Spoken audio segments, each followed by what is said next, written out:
Today's reflection during this time between Thanksgiving and Christmas, when we look forward to comfort and joy more than ever, is on caregiving.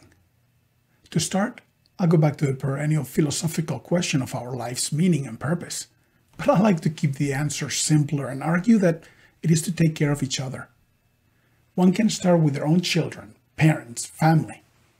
And if that doesn't keep you busy enough, you can lend a hand to the world at large, as if they were your family. As former First Lady Rosalind Carter reminds us, there are only 4 kinds of people in the world. Those who have been caregivers, those who are currently caregivers, those who will be caregivers, and those who need caregivers. Believe me, I know it sounds very lovely and pious to say, let's just take care of each other. But it is much easier said than done. When you're in the throes of caregiving, it can be hard to see beyond the day-to-day, minute-by-minute tasks and emotions. Caregiving can be beautiful and rewarding. Your baby depending on you for everything, but smiles at you and touches your face. You're making a positive impact in a person's life for whom you are today's comfort, warmth, company, love. Caregiving can be physically demanding and exhausting. Your disabled son needs a bath and all his medications and your full-time care every day, every night. Caregiving can be ungrateful and frustrating. You're the after-school chauffeur for 3 kids who stare at their phones and don't want to talk to you. But hey, they expect a hot meal on the table as soon as they get home.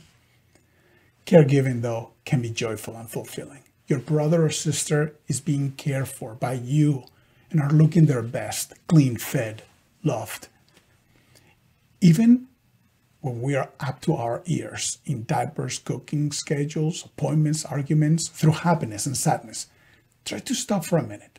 Find a joyful heart and continue your tasks with honor, because your caregiving work, while outwardly glamorous at times, is the most important thing to someone and the reason why we're here.